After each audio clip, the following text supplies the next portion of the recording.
already has let us into the reason why he may not be a perfect communicator, and so on and so forth. And so basically, listening, being that forgotten aspect of communication, it's often seen at homes. We tend to play deaf to our spouses. We tend to play deaf to our children. And so, for us as mothers, for instance, because women, I give it to women, we tend to juggle, we tend to multitask a lot. And so, imagine you're in the kitchen cooking, you're also watching probably the microwave, what you have put in there. Yeah, at the same time trying to take care of the laundry. Three things already I've mentioned, and who knows the other ones. And then your little one comes along and says, "Mommy, they told us to bring 5 naira to school tomorrow for our PTA meeting preparation." And then you say, absent-mindedly, you say, "Okay, no problems, I'll give you." And then the following day, you get to school with this child, and the child says, "Mommy, what of my 5 naira?" And the next thing you say is you shout at the child and say, "Which 5 naira?" And then the child goes on like, "But mommy, I told you yesterday and you said okay, no problems." And then you're like, "When? Who did you tell? When did you tell me that? And I told you I will pay. Are you sure, not me?" It's funny, but it happens to us a lot. I'm saying women because I'm a woman and I know I can recall such incidences. And so the truth is that you even responded to that child the previous day, thinking that you listened. The truth is that you heard what the child said, but you didn't listen. And so listening takes internalization. And what we do at home as family members, many a times I could refer it to, probably we tend to take one another for granted over time. And so we feel, okay, she's talking. I already know what she wants to say, so no need. Or he talks, oh, he will definitely say this, so no need. But it is dangerous. And the most dangerous aspect again is that we even talk more than we listen. But the truth is that people tend to be drawn closer to people who listen to them more than those who talk to them.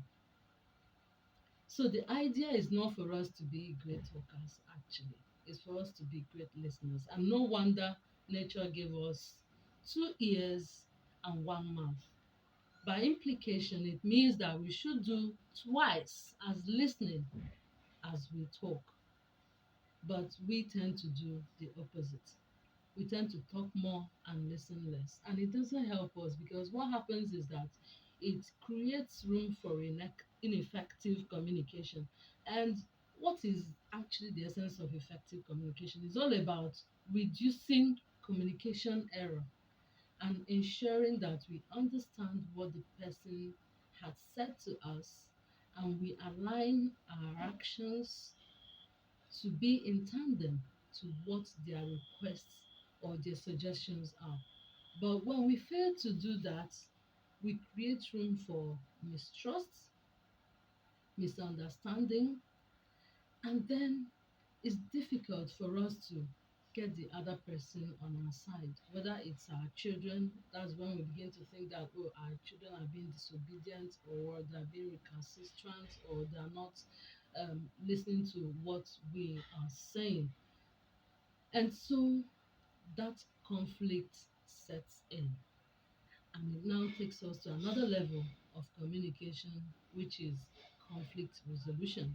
And so, if we are able to listen as humans, actually, it will remove a lot of challenges that face us on a daily basis in our family and outside our homes. And sometimes, just as Patrick rightly said, it takes humility, it takes simplicity and docility too, because sometimes you feel, okay, let's say a man and his wife arguing, and the woman is trying to prove her point, trying to show that she knows what she's saying and she's right. And in that vein, she's not listening to what her husband is saying. And the truth is that many men, if not all, have their ego. And so they crave you to respect them. And part of that respect is your ability to listen. And so, if as a woman, well, it's vice versa actually, but why I'm using this example is for us to at least put certain things in perspective. The man can easily get provoked simply because he might perceive your constant talking or nagging or complaining as disrespectful. And so, what happens is that it becomes difficult. And I like what there's this book, Communication Rules, Roles, Strategies, and Games, written by Smith et al. And he described listening as a process and not a role. He said that what the poem is with us is the fact that we tend to look at listening as a role. I mean, you should be the one to listen and not me. And by trying to assign those roles and not um, budging, it makes it difficult for us to be on the same page. And seeing it as a process means that you are listening to the one speaking out of love. You're listening because you care. You care about what that person is saying. You care about that person. You're listening because you are interested in what that person is saying. And so, by the time you demonstrate such behavior, it's easier for the other person to also understand you, trust you, and be able to work with you as a team, whether it's your husband or your wife or your children. And it happens a lot with our children when we feel like, okay, we are because we said so, so to speak, therefore they must obey. And then you give an instruction. You go out, you come home, the plates are not washed yet. What happened there? It's simply because you felt that it's your role as the parent, as the father, as the mother of the house to assign these tasks to these children. And it is their role as the children to listen to you and obey and do what you've asked them to do. But it doesn't work that way. Instead, when you understand that this is the bone of my bone, this is my offspring, and we're in this family together, and in love, it's if we work together. John, if you're able to wash this plate, it will help the smooth process of the family, and all of us will be happy. The child will easily obey, and everybody will be happy. And so listening is not just listening, or it doesn't end there, but active listening is the key. Because you might say, okay, I don't just hear, I listen, but you don't listen actively. That also becomes a challenge. So for you to be a good listener, you must be an active listener. So if you're a man or a woman or a child, you find yourself in a situation where you're having a conversation with any of your family members and you tell yourself that you're a good listener, it means that you should be able to show certain traits or qualities or elements that will qualify you as a good listener. You have to give non-verbal cues. For instance, you have to nod, or even verbal cues, because sometimes I know I have that challenge with one of my children too. Sometimes I call him and I give instructions. When I'm done talking, he will just walk away. Meanwhile, for me, I'm waiting for him to say, okay, mommy, or I've heard, or okay, so where do I get started from?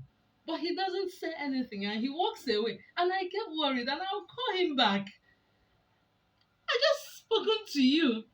He will now say, I know. And I will say, so what do you have to say? So, but I heard what you said. I don't necessarily have to say anything. But what happens there is that for me, I was expecting a feedback, a verbal one, right?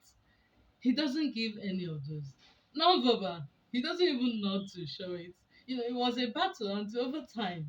He now got used to either saying, okay, mommy, or he will just nod. But that's the way we are wired as human beings.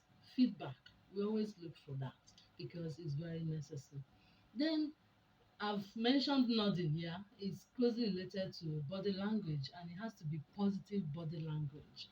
If a man is talking to his wife and the woman is having both hands across the chest, two things: body language interpretation. If it's on a day like this, today that we know that it rains in the morning, the man could think, okay, perhaps she's cold, right? But if it's on a sunny afternoon like yesterday that it was hot, the truth is that he will feel immediately that his wife is either insulting him and she's not being interested in whatever he has to say. I mean, and she's not ready to have that conversation. It could be a put off. Same goes for maybe hand on the waist, which we call standing akimbo. It means probably you're daring the person. So if the person is your elder, it's not recommended. And all these will make people probably not to listen to you when you're talking. And then again, one that we do a lot is interrupting the speaker. If you're a good listener and you are an active listener, you're not supposed to interrupt. You're supposed to wait and listen patiently so that you can get the person's point of view. By getting the person's point of view, it's easier for you to understand where the person is coming from and then be able to respond accordingly. So I believe that listening plays a very key role in communication in the family. Thank you. Thank you once again, Chiamaka. Thank you very much. Without wasting time, because I don't want, I just want us to do fast so that we can have little